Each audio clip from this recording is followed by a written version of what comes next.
If you're looking for an apartment in New York and you're not a millionaire, expect to live small. Hi, I'm Ruby Lerner. You're in New York City. You're in the Murray Hill neighborhood of New York City. I can't wait to show you my apartment. Come on in.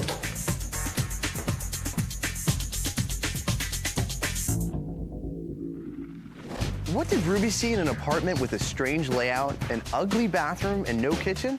Potential. New York is an amazing place, and I have to say, almost every day I wake up and I just feel incredibly privileged to get to live here. So, having said that, New York is a series of challenges, and I think one of the challenges here is to have a space that is a sanctuary. Ruby had to rethink the layout of the 750 square foot apartment to fit a place to cook, entertain, and to hide all her stuff. I'm sort of sloppy. So I really wanted every inch of space in the apartment that could be covered storage to be covered storage. So the architect's solution was this beautiful wall of closets that you don't know are closets. So I get the luxury of having all of my things hidden behind this wonderful wall. So everyone can walk in and think that I am a neat person. This does a lot of things. Number one, it divides space. Number two, it's got a lot of storage space. And number three, if you're messy, you can just throw the stuff right in there and no one sees it. Building a kitchen was a top priority for Ruby. The way it was set up originally was it didn't have a kitchen, which was kind of depressing. It had a little wall of appliances, so there really wasn't a space to cook. I love to cook, I just don't do it that often, but I really wanted a discrete space that would be a kitchen.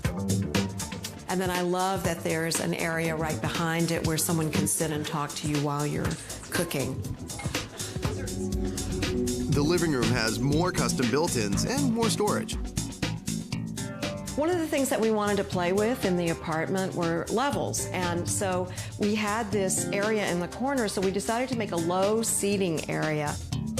And it's a wonderful, wonderful conversation area, but it also has more covered storage underneath, cleverly disguised. It also became a home for one of the nicest light fixtures in the apartment. And lighting became a very important design element to us throughout the entire space. Ruby fit a full dining room into a pass-through space between the living room and bedroom. I'm standing in what I think is maybe my favorite spot in the apartment, and it's so open, and everywhere you look there's something interesting to see. I can look out to the breakfast nook, I can see the entryway, I have more beautiful storage here. This is a wonderful dining room table, and it works as a great workspace. I often do writing at this table, but it also works as a wonderful dining table. I like having people over, and I have had 16 people over to dinner, and it doesn't feel crowded. In the bedroom, the clean lines of the original built-ins blend well with Ruby's more modern furniture. I knew that I needed space to work, so we were able to get a small area for a desk and storage area for papers. The other thing that I loved about this room was the window, and we had an opportunity to make a great window seat there. One of my concerns when I moved in was whether my outsider art and my photography would work in this contemporary space, but as you can see, I think it works quite beautifully here. I had a lot of costume jewelry, and we were looking for an interesting display solution. So these beautiful shelves display the jewelry, but also has storage underneath. Ruby worked with architects to fit lots of luxury into a tiny bathroom. I love this room. It looked like a prison bathroom when I moved in. And now look at the transformation. I wanted to have a whirlpool tub because I like to take baths. I had no idea they were going to get an oval tub and do this beautiful curved wall behind it and make this wonderful serene space. I have to say, I think this is my favorite room in the apartment. Sometimes in a small bathroom, we'd feel like we need to put in a small tub because you wouldn't have enough room for ledges and things around it.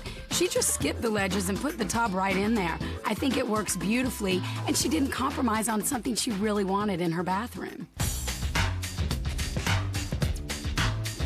I I feel that the space really has everything. It's a constant set of surprises. I think the space kind of unfolds as you move through it. Maybe there is a better way to use 750 square feet, but I can't imagine what that would be.